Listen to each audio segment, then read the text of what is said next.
راديو بلوس qu'une radio. إذا مشاهدينا الأفاضل، دائما في إطار تغطية راديو بلوس لفعالية المؤتمر الإفريقي العالمي أفخيسيسي هنا في مدينة مراكش، الذي ينظم تحت الرعاية السامية لصاحب الجلالة من طرف وزارة الداخلية وكذلك من طرف الجمعية المغربية لرؤساء الجماعات المحلية. يتواجد إلى جانبي السيد إبراهيم الحافظي رئيس جهة سوس ماسا درعا. مرحبا بك معنا على راديو بلوس. أهلا وسهلا وشكرا لراديو بلوس على استضافتي.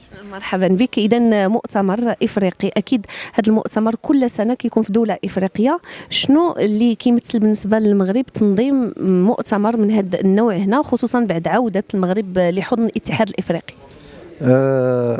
تنظيم هذا المؤتمر في المغرب مهم جدا، لأن المغرب ولا سيما مدينة مراكش يعني احتضنت لقاءات كبيرة.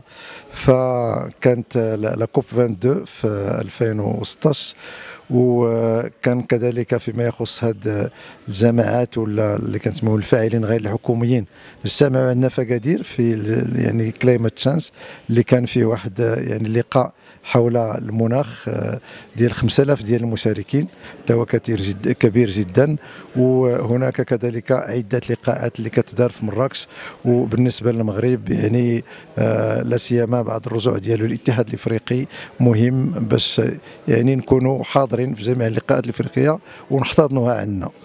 اكيد. وانتم يعني في الجهه ديال سوس ماسا درعا اكيد يعني كتشهد مجموعه من يعني المستجدات وكذلك مجموعه من التطورات على يعني في مختلف الميادين. انتم كجهه شنو ممكن تقدموا للافارقه اللي كاينين في هذا المؤتمر هذا، يعني كتجربه اللي ممكن تنفعهم حتى هما خصوصا في اطار تحديث المدن؟ فعلا نحن كجهه ربما الى لاحظتي اول جهه اللي عندها الرواق، جينا بالرواق ديالنا، قدمنا فيه المشاريع ديالنا لا سيما لو بي دي ار يعني المخطط الجهوي للتنميه، وكذلك يعني المخطط ديالنا الجهوي ديال محاربه التغيرات المناخيه، اللي هي كلها تجارب نموذجيه اللي غادي تنفع واحد العدد ديال الجهات. شاركنا كذلك فيما يخص يعني المؤسسه، لان البارح كان واحد يعني اللقاء ديال لو فوروم دي ريجيون، يعني هنا الجهات ديال المغرب مع الجهات الافريقيه بدات هي غادي تدخل لهذا السي جي لاول مره، وغادي دير الشبكه ديالها، بل غادي يكون عندها تمثيليه. وحتى هذا راه كانت القياده ديالهم من المغرب، لان كان اول لقاء مع رؤساء الجهات الافريقيين كان منذ 2011 في وجده، وكان لقاء اخر في يعني مارس ديال الصالون دو مكناس في وجده كذلك.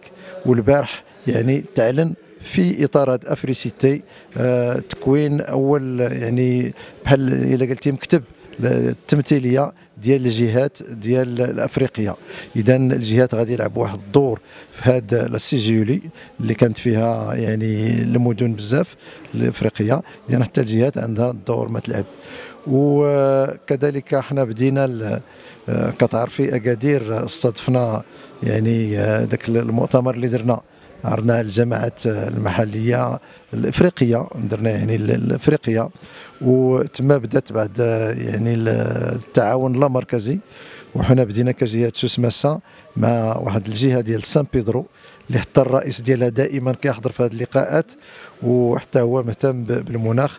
وبدينا التعاون اللامركزي ومشينا عندهم، مشيت كرئيس مع الفاعلين يعني المهمين من رجال الاعمال، غرفه التجاره والصناعه والخدمات، الجامعه، يعني المدير الجهوي ديال لا فورماسيون بروفيسيونيل ولي زاكتور ايكونوميك. مشينا نتعرفوا على ديك المنطقه ديال سان بيدرو اللي هي مهمه وكتشبه الاكادير، وفيها يعني امبور امبورطون، فيها مؤهلات كبيره.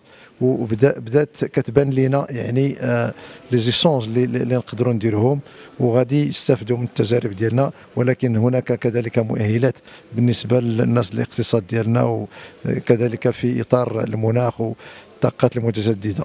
تبارك الله عليك أستاذ إبراهيم الحفيظي. اهلا وسهلا، شكرا. شكرا لك، شكر موصول لكم انتم كذلك مشاهدينا الافاضل. نتلاقاو في لقاء اخر دائما في اطار تغطيه المؤتمر الافريقي الهام جدا الذي تحتضنه مدينه مراكش هنا بالمغرب افخي سيتي. الى اللقاء.